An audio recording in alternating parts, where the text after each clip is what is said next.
Our next speaker, so Motive was founded around mobile development. That's where the name came from, started in 2009, and bringing people together and started our first conferences, getting my feet wet, how to actually organize a conference. There was a little company out of Charlottesville called WillowTree Apps, and they were building mobile applications for large enterprise companies, and it was growing really fast, and it's really, really cool to be here a decade later. They sponsored some of our very early mobile developer conferences, and to see Tobias and what he's actually been able to build with WillowTree. They are a force to be reckoned with, and doing things around the world. Tobias, come on up. Let's give it up for Tobias Dengel, the CEO of WillowTree. Thank you, Tobias. Thank you. Thanks, everybody. So, as Pete said, we come at this from a different direction. We don't come at this whole industry from a voice-first perspective. We come at it from a perspective of how is voice going to impact the interaction with all digital devices, right? And we're always being asked by our clients, what's the next big thing and what's a fad, right? And so if you've been at CES in 2013, 14, 15, you would have seen a lot of 3D televisions, and you would have heard a lot of pundits say that by 2022, 80% of American households are going to have a 3D TV. I don't have one. I don't know a single person that has one, right? And so that kind of begs the question, is voice a fad, right? And if you look at the data of how fast voice was adopted, kind of starting in 2015, 2016 through 2020, 2021, you see a deceleration, right? And we have to be intellectually honest about that as an industry, that there was something about voice that people really wanted, and they bought it. It was the fastest adoption of any new technology, any new device in history, and then it started to slow down. And we got to ask ourselves, what's going on? Is this a normal cycle, like the Gartner hype cycle, or is this a fad, right? And that's what we spend a lot of time thinking about, because our clients are asking us this question all the time. Should we invest in voice? Should we not invest in voice? What should we invest in? And so we've got a couple theories, right? And I think at the end of the day, it's based on two things. One is there's a lack of trust, and I'm going to talk about why that is, but there's a lack of trust in voice-only products. The second thing, and it's related in some sense to that, is we're not taking advantage of the key advantage of voice technology as an industry. We're just not right now. And it's partially because we're so hamstrung, or at least up till recently, have been hamstrung by what the giant players like Amazon, Apple, and Google have given us to play with. Any new tech requires trust, right? I'm always a believer that no matter how good the tech is, it's going to take a long time, often longer than we think, to get into the mainstream, not because of the tech itself, but because it takes a while for human beings to trust it. And I think autonomous vehicles is another example. 4 or 5 years ago, people predicted that by 2025, a third of all vehicles in the United States would be autonomous. We're probably 10 or 15 years out from that number because of the trust mechanism is just going to take longer to build. And so when you think about trust, right, you have to start breaking down what is trust? How do humans develop trust? And they really do it two ways. There's emotional trust, which is instinct. It's usually formed in a couple seconds. I know everyone here has already decided on an emotional level whether you trust me or not. Like that ship has sailed for whatever reason. And then there's cognitive trust. Cognitive is rational trust. That, at the end of the day, is based on, do you do what you say you're going to do over time? But when you first meet someone, you obviously don't have any basis for that. You can talk to other people, et cetera, et cetera. But so we got to understand this is how humans judge each other, and this is how humans are going to judge technology. And so we believe that up till now, we've ignored some pretty fundamental pieces of human trust. Hello, Sophia. Hello, Jimmy. Wow. Long time no see. You were on the show before.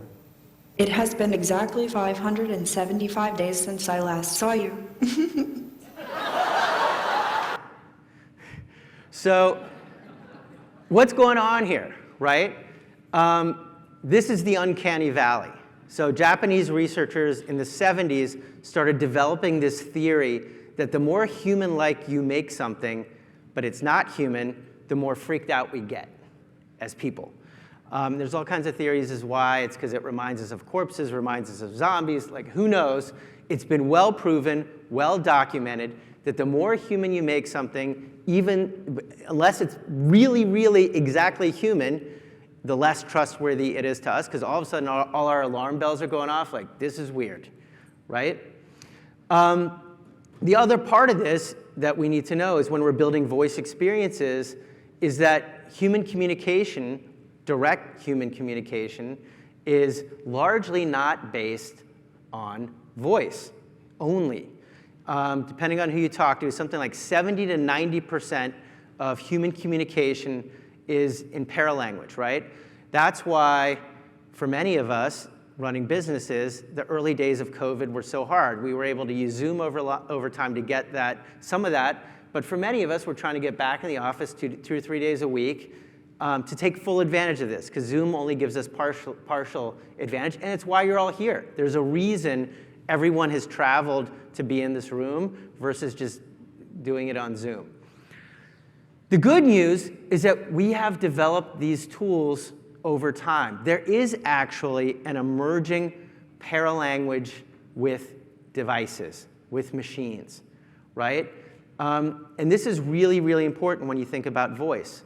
And the reason that we think voice is a complement of the ecosystem versus a standalone product is largely because of this concept of paralanguage, which it could be a vibration, it could be a loading indicator, et cetera, et cetera. And getting all that right with the machine is a really, really critical part of voice interaction. And that's how you build that emotional trust, is that you start having a paralanguage in addition to pure voice when you're interacting with machines.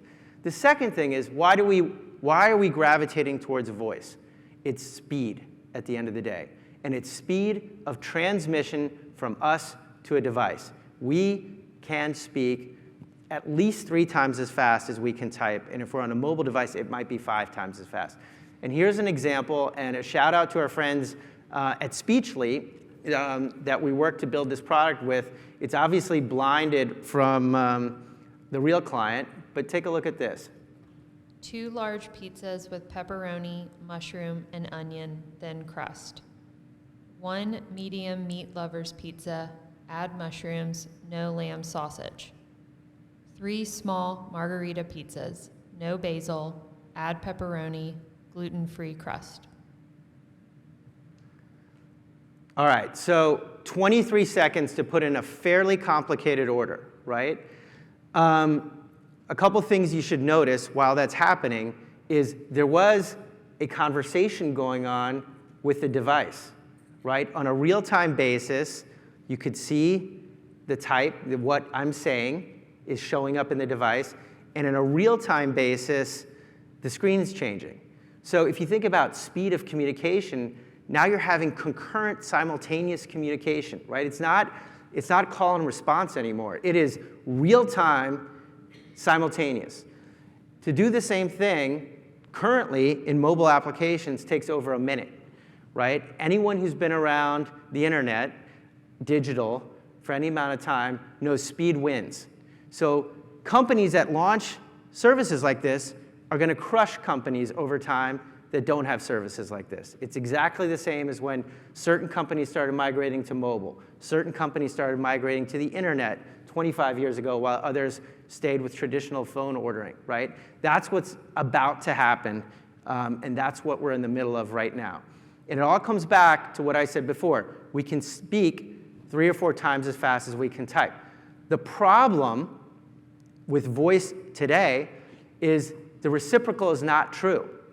The problem is that we can listen much more slowly than we can read, right? And so the problem with voice-only interfaces is net, they're not any faster than what we've had in the past because they're forcing us to listen, right? No one wants to listen to Siri or Alexa to confirm an order. If I order 4 movie tickets for tomorrow night for 8 o'clock, I don't want Alexa to confirm that in some sort of lengthy thing. I just want to see it on a screen. If I ask Alexa what movies are showing, I don't want a list of 8 movies at 4 showtimes, right? This is the core data as to how voice is going to evolve over the next 3 to 4 years. We want, and we see it every day. Everyone loves speaking their text messages, right? I just drove here from Charlottesville. Half the time on the highway, I saw people next to me speaking to their phones, texting, right? Do you like listening to text? No, you hate it because it's slow. You want to read them. That right there. That's where everything's going to go. And consumers know it, right? Where we are going is we want to start speaking to our applications and our websites because it is so much faster than anything else we do. So here's some examples and some research from the field that we're doing right now with some of our clients, obviously blinded. But here's an example of a complaint. I need the entire number, and I just can't locate it.